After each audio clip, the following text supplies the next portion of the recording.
Alright, I'm back again. I haven't posted a video in quite a while, but it seems like Ford Fusion seemed to be the problem on YouTube.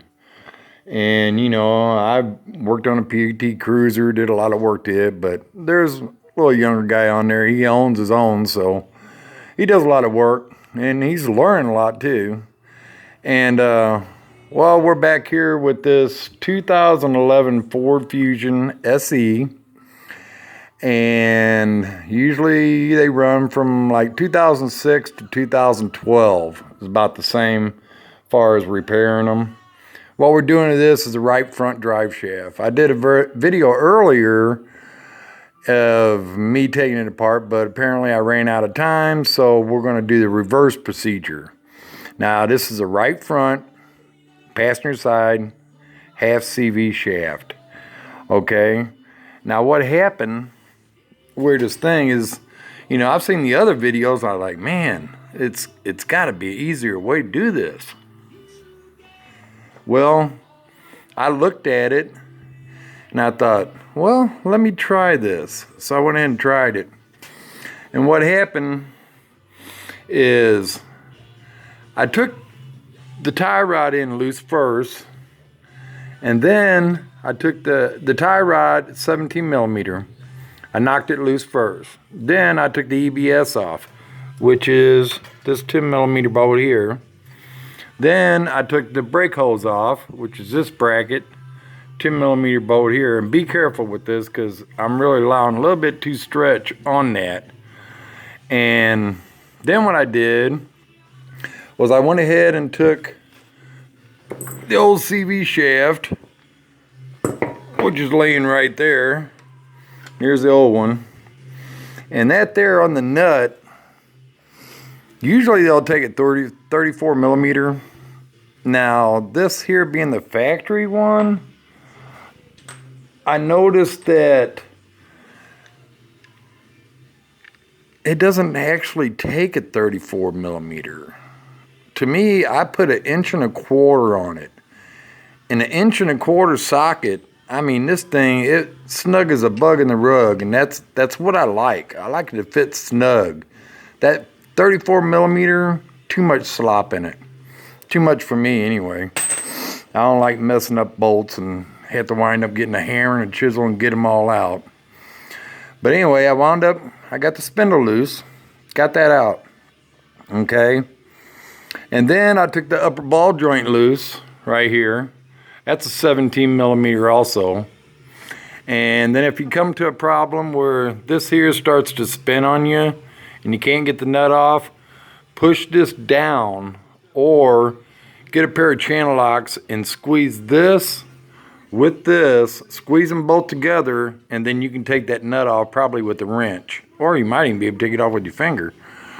And then what I did from there is that I had to crawl underneath the car to get to that right there, okay? That's an intermediate bearing, and that actually goes on the end of the drive shaft.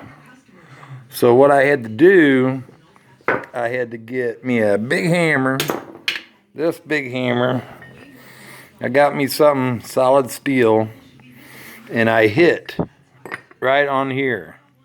Underneath the car, there was a little hole right there. You can see I got a little hole in this one. I didn't actually have to take the whole plastic cover off, but if you can, and it's easier, take the whole plastic cover off. But there is an open panel there.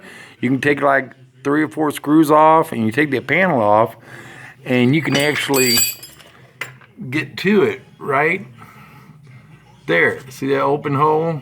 There's an open panel right there. Okay, that's where I went through. I went through there from the bottom. Okay, and then what happened, I got into here. And this here, let's see if I can do this. This here, okay, wouldn't come through here. It wouldn't come through that shock. And I was like, well, what the heck am I going to do now? So it turns out the bottom of the shock has a bolt right here, this bolt, and it goes right down here. Okay, and then this goes to the bottom of your shock right here. This is the bottom of your shock right here. And you notice it's got the opening right here. Well, what I did, since I couldn't pull it through here, once I got this bolt out of this shock, I just pushed this to the side and slipped it through this shaft right here. I just come down with it, pushed it to the side, shaft come right out. I couldn't believe it. That was that easy. Okay, all we gotta do is put it back together. And if you want to know the torque on this this hub bearing here for your CV axle, it's right at 189 foot-pounds. Okay, and I know, and make sure, you know, you guys, if you're working on the car and you really don't know that much, when you jack it up, make sure to put a floor jack underneath it. Make sure you do that. It is really, really a safety issue. Okay, well, thanks for watching the video, and I hope this helps you out. And to me, I'm not going to be working on this very much longer. I'm going to slap it back together. All right, talk to you guys later. Bye.